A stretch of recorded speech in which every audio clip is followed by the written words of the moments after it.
चलिए अब शुरू करते हैं सुपरफास्ट खबरों का सिलसिला।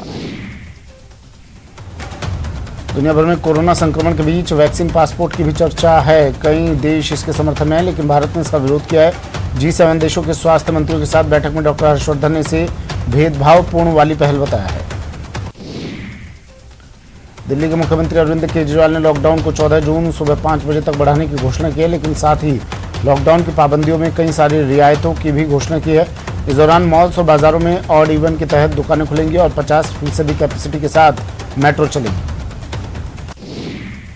पीएम मोदी विश्व पर्यावरण दिवस पर आयोजित कार्यक्रम में हिस्सा लिया। इस दौरान उन्होंने E100 पायलट प्रोजेक्ट भी लॉन्च किया। इस मौके पर उन्होंने कहा कि क्लाइमेट चेंज की वजह से आ रही चुनौतियों के प्रति भारत जागरूक है। ट्विटर और सरकार के बीच अब ये साफ हो गया है कि सरकार ट्विटर पर बड़ी कार्रवाई करने के मूड में आ गई है। सरकार की ओर से ट्विटर को आखिरी नोटिस लिखा गया है। नए कानून नहीं माने तो ट्विटर को भुगतने होंगे परिणाम। आपत्तिजनक पोस्ट के लिए यूजर मानहानि का दावा कर सकेंगे। शनिवार को ट्विटर ने उपराष्ट्रपति वेंकैया नायडू का अकाउंट अनवेरिफाइड कर दिया था, लेकिन सरकार के कड़े रुख के बाद ट्विटर ने अपना फैसला वापस ले लिया और उपराष्ट्रपति के अकाउंट को दोबारा वेरीफाइड कर दिया। वहीं ट्विटर ने आरएसएस प्रमुख मोहन भागवत के ट्विटर अकाउंट से ब्लू टिक हटा दिया है। वैक्सीन को लेकर प्रदेश में सियासी उबाल है। राज्यपाल ने वैक्सीन की बर्बादी की जांच के लिए सीएम को चिट्ठी लिखी। इसके बाद कांग्रेस ने राज्यपाल पर निशाना साधा। मुख्य सचेतक डॉक्टर महेश जोशी ने कहा कि राज्यपाल भले आदमी हैं, लेकिन वो अंडर प्रेशर काम कर रहे हैं। प्रतियोगी परीक्षाओं की तैयारी करने वाले मेधावी विद्यार्थियों को सीएम ने बड़ी सौगात दी है। सीएम ने छात्रों के लिए अनुप्रति कोचिंग योजना की शुरुआत की।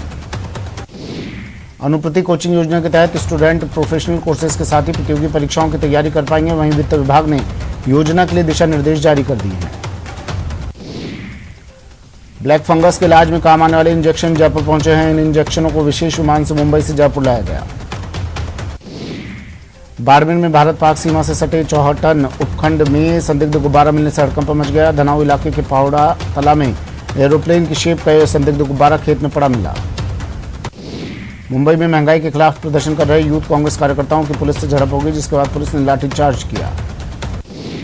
कोलकाता में बीजेपी ऑफिस के पास कई बम बरामद होने के बाद हड़कंप मच गया। खिदिरपुर चौराहे के पास एक बैग में 51 देसी बम पाए गए हैं। मधुरा में सख्ती से कोरोना की रफ्तार कम हो रही है। यहाँ 24 घंटे में 942 कोरोना केस आए हैं, जबकि इस दौरान 32 लोगों की मौत हुई। जयपुर में सबसे ज्यादा 170 केस और 7 मौत हुई है। श्रीगंगानगर के सूरतगढ़ में किसानों ने केंद्र सरकार के खिलाफ मोर्चा खोला। इस दौरान किसानों ने कोरोना गाइडलाइन की जमकर धज्जियां उड़ाई। श्रीगंगानगर में वैश्विक महामारी कोरोना वायरस के संक्रमण से बचाव के लिए प्रदेश में चलाए जा रहे कोरोना वैक्सीनेशन के महाअभियान के तहत 45 साल से अधिक उम्र के लोगों का 87 केंद्रों पर टीकाकरण किया गया। कोटा में कोविड टीकाकरण महाअभियान के तहत शनिवार को जिले में 66 साइट पर सेशन आयोजित हुए। कोटा में कोरोना सहित मौसमी बीमारियों की रोकथाम के लिए चिकित्सा विभाग का डोर टू डोर सर्वे जारी है। कोटा में कोरोना गाइडलाइन की पालना नहीं करने पर पुलिस ने 483 लोगों के खिलाफ कार्रवाई की और 53,000 से ज्यादा का जुर्माना वसूला। बूंदी के डाबी कस्बे में एक 60 साल की बुजुर्ग महिला का शव मिलने से सनसनी फैल गई। अजमेर जिले में महिला के घर में घुसकर 2 युवकों ने रेप का प्रयास किया, जिसके बाद पुलिस ने कार्रवाई करते हुए 2 लोगों को हिरासत में लिया। कोटा के ग्रामीण इलाके में बकरियां चरा रही एक महिला के साथ दुष्कर्म के प्रयास के आरोपी को पुलिस ने गिरफ्तार कर लिया है। धौलपुर के नेशनल हाईवे 3 में एक मिनी ट्रक ने आगे चल रहे ट्रैक्टर ट्रॉली में पीछे से टक्कर मार दिया। हादसे में 2 लोगों की मौत हो गई। बारां जिले में 12 से ज्यादा ट्रैक्टर में से बैटरी चुराने के मामले में पुलिस ने बैटरी चोर गिरोह के 3 लोगों को गिरफ्तार किया। प्रतापगढ़ में विवाहिता के आत्महत्या करने के मामले में पुलिस ने उसके पति को गिरफ्तार किया है। आरोप है कि पति अपनी पत्नी के साथ मारपीट करता था। चूरू के सुजानगढ़ में चोरों ने 2 घरों में चोरी की वारदात को अंजाम दिया, जिससे इलाके में हड़कंप मच गया। दौसा जिले में जमीनी विवाद में 2 पक्षों के बीच खूनी संघर्ष हो गया, जिसमें दोनों पक्षों के 11 लोग घायल हो गए। दौसा शहर में रेलवे ओवरब्रिज के समीप भीषण सड़क हादसा हुआ। इस दौरान ब्रिज से नीचे आ रहे ट्रैक्टर ट्रॉली ने सैंथल मोड़ की तरफ से आ रहे पानी के टैंकर को जोरदार टक्कर मार दी। धौलपुर बाड़ी उपखंड की सदर थाना पुलिस ने मुखबिर की सूचना पर रामसागर ताल के पास अवैध हथियार के साथ एक आरोपी को गिरफ्तार किया है। दौसा के गणेशपुरा में एक 50 वर्षीय व्यक्ति ने अपने ही कमरे में फंदा लगाकर जान दे दी। बताया जा रहा है कि तनाव की वजह से शख्स ने आत्महत्या की। दौसा के लालसोट में दो पक्षों में विवाद के बाद तनाव का माहौल हो गया। दरअसल सारा विवाद रास्ते को लेकर हुआ। बीकानेर के छत्तरगढ़ थाना क्षेत्र के सत्तासर गांव में दो पक्षों में झगड़ा हो गया। झगड़े में 3 वाहनों में तोड़फोड़ की गई। बाद में पुलिस ने पूरे मामले को शांत करवाया। जालौर के भीनमार में पुलिस ने एक होटल में कार्रवाई की और होटल से 12 लोगों को जुआ खेलते गिरफ्तार किया गया। कोटपुतली के चाकसू में पुलिस ने हथकड़ शराब के खिलाफ बड़ी कार्रवाई की। पुलिस ने विशेष अभियान चलाकर 20 लीटर अवैध हथकड़ शराब के साथ एक आरोपी को गिरफ्तार किया। अलवर पुलिस ने बसों से चोरी के आरोप में 3 नाबालिगों को निरुद्ध किया और कब्जे से 12 बैटरी बरामद की। प्रतापगढ़ के दलोट कस्बे में एक ऑयल पेंट की दुकान में शॉर्ट सर्किट से आग लग गई। आग लगने से दुकान में रखा कलर मशीन, कंप्यूटर समेत कई सामान जलकर राख हो गए। झालावाड़ के कुंडिया गांव के पास एक भीषण सड़क हादसे में 2 बाइकों में जोरदार भिड़ंत हो गई। इस हादसे में 2 की मौत हो गई। दौसा में ट्रक चालकों ने परिवहन विभाग की टीम पर अवैध वसूली का आरोप लगाया। ट्रक चालकों का कहना है कि परिवहन विभाग की गाड़ी लेकर इंस्पेक्टर सड़क पर आ जाते हैं और जबरन ट्रकों को रुकाकर अवैध वसूली करते हैं।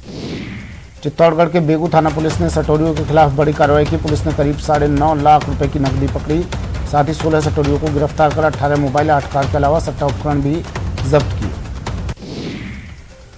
जालौर के रानीवाड़ा पुलिस थाना क्षेत्र के बड़गांव में ग्रामीणों ने शराब के ठेके पर धावा बोल दिया और शराब की दुकान से खुलेआम शराब से भरी बोतलें लूट कर ले गए। चित्तौड़गढ़ के शंभूपुरा थाना क्षेत्र में पुलिस ने एक टैंकर को जब्त कर 2 लोगों को डिटेन किया है। आरोप है कि एक पेट्रोल पंप पर अवैध रूप से भंडारण चल रहा था। जयपुर के बस्सी इलाके में आग का तांडव देखने को मिला। यहां बीच सड़क पर एक टेम्पो में भीषण आग लग गई। आग से टेम्पो का केबिन जलकर खाक हो गया। दौसा के चर्चित जीवाराम हत्याकांड मामले में पुलिस ने कड़ी मशक्कत के बाद 13वें आरोपी गंगाधर मीणा को गिरफ्तार कर लिया है। इस दौरान पुलिस पर गांव वालों ने हमला कर दिया। पोखरण में शराबी युवक ने अपनी ही बाइक को आग के हवाले कर दिया। आसपास के लोगों ने बाइक पर पानी डालकर आग बुझाई। बीकानेर में 300 करोड़ हेरोइन तस्करी मामले में एनसीबी एक्शन में है। दिल्ली से एनसीबी की टीम तस्करी के सबूत जुटाने के लिए बीकानेर बीएसएफ हेडक्वार्टर पहुंची है। चूरू पुलिस ने ट्रक से 185 किलोग्राम डोडा पोस्त जब्त किया। इस मामले में पुलिस ने 2 आरोपियों को भी गिरफ्तार किया। धौलपुर के बाड़ी कस्बे के दमदमा पाड़ा मोहल्ले में शादी के 2 महीने बाद पहली बार ससुराल आए दामाद पर अज्ञात लोगों ने जानलेवा हमला किया। झालावाड़ की मनोहर थाना पुलिस ने इलाके में एक युवक के साथ हुई बाइक लूट की घटना का खुलासा करते हुए 3 आरोपियों को गिरफ्तार कर लिया है। अजमेर के आदर्श नगर थाने में एक महिला ने अपनी नाबालिग बहन के साथ हुई दुष्कर्म की घटना का मामला दर्ज करवाया। पुलिस ने पॉस्को एक्ट में मामला दर्ज कर जांच शुरू कर दी है। झालावाड़ जिले के खानपुर इलाके में हनी ट्रैप का सनसनीखेज मामला सामने आया। जिले की खानपुर थाना पुलिस ने 2 सरकारी शिक्षकों को हनी ट्रैप के मामले में फंसाकर ब्लैकमेल कर उनसे 5 लाख रुपए ऐंठने वाली एक महिला को गिरफ्तार कर लिया। बाना के कस्बा थाना क्षेत्र के सेमली तलहटी गांव में सिलेंडर में आग लगने से युवक झुलस गया। सेमली तलहटी निवासी 17 वर्षीय प्रमोद मेहता चाय बना रहा था। इस दौरान गैस सिलेंडर में अचानक आग लग गई। दौसा हाईवे पर फायरिंग और लूट करने वाला आरोपी गिरफ्तार। पुलिस ने भापुर गांव निवासी मान सिंह गुजर को किया अरेस्ट। मुर्गिया बेचकर आने वाले पिकअप चालकों को बनाते थे लूट का शिकार। नागौर के कासड़ा गांव में कुछ दिन पहले फूड पॉइजनिंग से 130 भेड़ों की मौत हो गई, जिसके बाद विधायक रामनिवास गावड़िया ने गांव पहुंचकर पशुपालकों से मुलाकात की और मुआवजे का आश्वासन दिया। डूंगरपुर जिले में भीषण गर्मी और बारिश के मौसम से पहले बिजली की कटौती से परेशान लोगों का गुस्सा फूट पड़ा, जिसके बाद आक्रोशित लोगों ने जीएसएस का घेराव करते हुए प्रदर्शन किया। कोटा के ग्रामीण इलाकों में मोबाइल ओपीडी वैन लोगों के लिए वरदान साबित हो रही है, जिससे सुदूर अंचल में बैठे लोगों को घर बैठे इलाज मिल रहा है। कोटा में कोरोना काल के बावजूद लोग नेत्रदान के प्रति संकल्प लेकर मानवता की मिसाल कायम कर रहे हैं। कैबिनेट बैठक में मंत्रियों के बीच हुए विवाद पर मंत्री शांति धारीवाल ने कहा है कि प्रदेश अध्यक्ष गोविंद सिंह डोटासरा मेरे मित्र हैं, हमारे प्रदेश अध्यक्ष हैं, उनकी बात मानी जाती है। परमाणु नगरी पोखरण अचानक चौथी बार रेत के गुब्बारों में तब्दील हो गई, जिसके बाद तेज हवाओं के साथ बारिश हुई। विश्व पर्यावरण दिवस के मौके पर राजसमंद जिले में चिकित्सा अधिकारियों और कार्मिकों ने जनता को पर्यावरण जागरूकता का संदेश दिया। नागौर सांसद हनुमान बेनीवाल ने नागौर एसपी के खिलाफ मोर्चा खोलते हुए सीएम गहलोत को पत्र लिखा और एडीजी स्तर के अधिकारी से जांच की मांग की। सवाईमाधोपुर में विश्व पर्यावरण दिवस पर भारत फाउंडेशन के सहयोग से 2 दिवसीय आहार, औषधि एवं उपचार की कार्यशाला शुरू कर अनूठी पहल की गई। कोटा में मरीजों को ब्लड के अतिरिक्त प्लेटलेट्स की जरूरत पड़ रही है, जिसे लेकर टीम जीवनदाता ने 5 से अधिक रोगियों के लिए एचडीपी डोनेट करवाकर मदद की। अलवर में सांसद महंत बालकनाथ योगी ने विश्व पर्यावरण दिवस के मौके पर सीएचसी का निरीक्षण किया। चूरू के रतनगढ़ में नगरपालिका ने आईटीआई भवन निर्माण का काम रुकवाया। इस दौरान आईटीआई का निर्माण कर रहे व्यक्ति ने सफाई निरीक्षक के साथ धक्का मुक्की की और गोली मारने की धमकी भी दी। धौलपुर में शनिवार को बूंदाबांदी के साथ हुई बारिश से मौसम सुहाना हो गया, जिससे लोगों को गर्मी से निजात मिली। हनुमानगढ़ जिले में कृषि कानूनों के खिलाफ किसानों के प्रदर्शन के दौरान एक किसान का वीडियो वायरल हो रहा है, जिसमें कोरोना वैक्सीन के खिलाफ लोगों को भड़काता नजर आ रहा है। बूंदी शहर के विकास के लिए यूडीएच मंत्री शांति धारीवाल ने 135 करोड़ रुपए की राशि से हो रहे कार्यों को मंजूरी दे दी। चूरू के सुजानगढ़ के उपखंड कार्यालय के बाहर किसानों का धरना जारी है। किसानों ने इस दौरान कृषि कानूनों की प्रतियां जलाकर विरोध प्रदर्शन किया। बूंदी जिले में कृषि कानूनों के खिलाफ किसानों ने विधायक और सांसदों के आवासों के बाहर जमा होकर प्रदर्शन किया। बाड़मेर के सिवाना में तैनात युवा एसडीएम कुसुमलता चौहान ने कोरोना काल के दौरान 4 महीनों से बिना कोई अवकाश लिए अपने काम को बखूबी अंजाम दिया है। जालौर जिले में लगातार घुटनों की गंभीर बीमारी से जूझ रहे मरीजों के लिए घुटना प्रत्यारोपण का काम कम खर्च में शुरू हो गया है। श्रीगंगानगर में बरसात के बाद एक बार फिर से गर्मी बढ़ने लगी है। मौसम विभाग ने जिले में शनिवार के दिन का अधिकतम तापमान 40 डिग्री सेल्सियस दर्ज किया। जैसलमेर के मोहनगढ़ में 10 दिन के अंदर लगातार तीसरी बार रेतीला तूफान देखने को मिला। शनिवार को रेतीले तूफान की रफ्तार 30 से 40 किलोमीटर रही। कोटा के पुरोहित जी की टापरी वार्ड नंबर 62 के निवासियों ने यूआईटी के अधिकारियों पर मिलीभगत कर अतिक्रमण के नाम पर अनावश्यक परेशान करने का आरोप लगाया।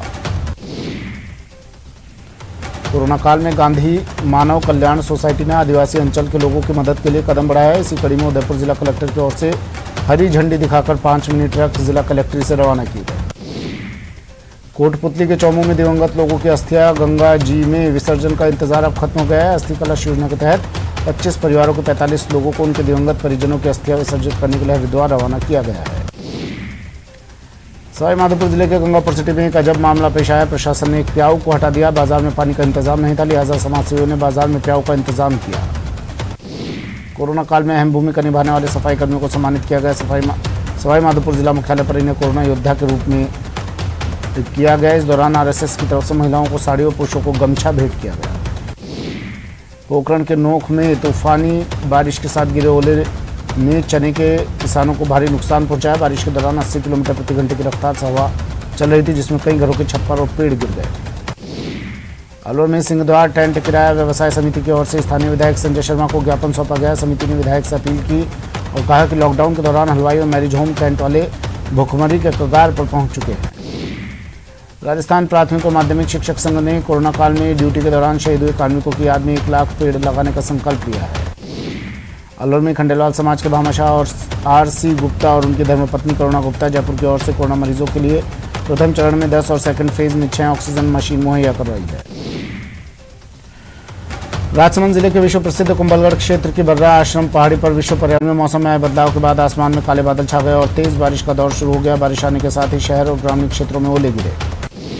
धौलपुर एसपी केसर सिंह शेखावत ने शहर के नजदीकी ग्रामीण इलाकों मनिया दिहोली इस दौरान उन्होंने कोरोना गाइडलाइन की पालना में तैनात पुलिसकर्मियों से व्यवस्थाओं के बारे में जानकारी दी।